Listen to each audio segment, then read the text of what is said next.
A very good morning to all my dear friends. आज मैं आपके लिए बहुत ही सुंदर कहानी राजा और जज लेकर के आया हूँ, जिससे हमें काफ़ी कुछ सीखने को मिलेगा। तो आइए चलते हैं। बहुत समय पहले की बात है, अफ्रीका के एक देश में बकाउस नामक राजा राज्य करता था। उसके ही राज्य के एक नगर में एक समझदार जज रहता था, जिसकी न्यायप्रियता के चर्चे दूर दूर तक फैले हुए थे। जब राजा के कानों में उसकी न्यायप्रियता की बातें पहुंची, तो उसने उसकी परीक्षा लेने का निर्णय किया। वह घोड़े पर सवार हुआ और जज के नगर की ओर चल पड़ा। जब वह नगर के प्रवेश द्वार पर पहुंचा, तो वहां उसे एक अपाहिज भिखारी बैठा दिखाई पड़ा। भिखारी ने राजा को रुकने का संकेत दिया। राजा रुक गया। उसने राजा से कहा, मेरी मदद कर दो, मुझे अगले चौक तक छोड़ दो। राजा ने उसे घोड़े पर बिठा लिया। जब वे अगले चौक पर पहुंचे, तो राजा ने भिखारी को घोड़े से उतरने के लिए कहा। तो भिखारी कहने लगा, ये तो मेरा घोड़ा है, तुम घोड़े से उतरो।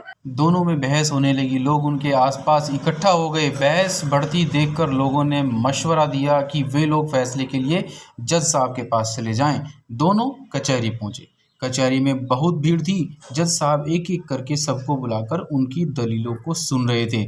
सबसे पहले उन्होंने एक लेखक और किसान को बुलाया। उनके साथ एक स्त्री भी थी। लेखक ने स्त्री की तरफ इशारा करके कहा, जज साहब, ये स्त्री मेरी है। किसान ने कहा, ये झूठ बोल रहा है जज साहब, ये मेरी स्त्री है।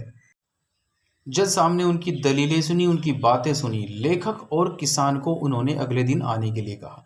स्त्री को रोक लिया। उसके बाद सामने कसाई और तेली हाजिर किए गए। कसाई के कपड़ों पर खून के छींटे लगे हुए थे, वहीं तेली के कपड़ों पर जगह जगह तेल के दाग लगे हुए थे। कसाई के हाथ में पैसों की एक थैली थी। कसाई बोला, जज साहब, पैसों की ये थैली मेरी है। किसान बोला, नहीं जज साहब, यह मेरी थैली है। दोनों की बातें दलीलें सुनकर जज साहब बोले, ये पैसों की थैली यहीं छोड़ दो और तुम दोनों अगले दिन आना, मैं कल फैसला करूंगा। तुम्हें राजा और भिखारी को बुलाया गया और उनसे भी ऐसा कहा गया कि अपना घोड़ा आप यहीं पर छोड़ दें और मैं आपका फैसला कल सुनाऊंगा। अगले दिन कचहरी में सब हाजिर हुए। सबसे पहले जज साहब ने लेखक और किसान को बुलाया। दोनों सामने आए।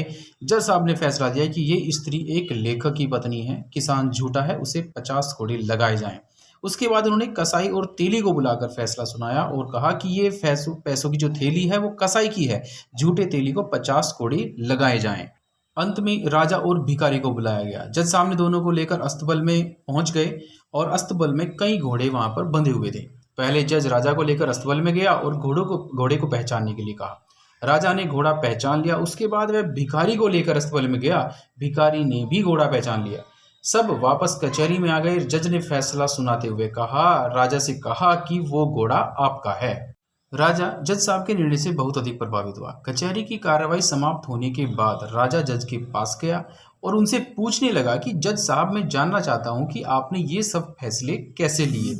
जज ने बताया कि वैसे तो मैंने आज सुबह महिला को दवात से पैन में शाही भरने को कहा। उसने ये काम बड़ी आसानी से कर दिया। मैं समझ गया कि वह एक लेखक की पत्नी है। पैसों की थैली से सिक्के निकालकर मैंने रात में पानी के बर्तन में डाल दिए थे। सुबह मैंने देखा कि पानी का जो बर्तन है उस पर तेल नहीं तैर रहा था। मैं समझ गया कि तेली झूठ बोल रहा है और वह पैसों की थैली कसाई की है। घोड़े का मामला जरा पेचीदा था। फिर आप इस निर्णय तक कैसे पहुंचे? राजा ने पूछा। जज बताने लगा, आज सुबह जब मैं आप दोनों को अस्तबल में ले गया और घोड़े को पहचानने के लिए कहा, तो मेरा मकसद यह देखना नहीं था कि आप दोनों में से कौन घोड़े को पहचान पाता है, बल्कि मेरा मकसद ये देखना था कि घोड़ा आप दोनों में से किसे पहचानता है। जब आप घोड़े के पास पहुंचे तो घोड़ा खुशी से पूंछ हिलाने लगा, किंतु जब भिखारी घोड़े के पास पहुंचा तो उसने अपना पिछला पैर उठा दिया। मैं समझ गया कि आप घोड़े के असली मालिक हैं। राजा जज की समझदारी देखकर बहुत खुश हुआ।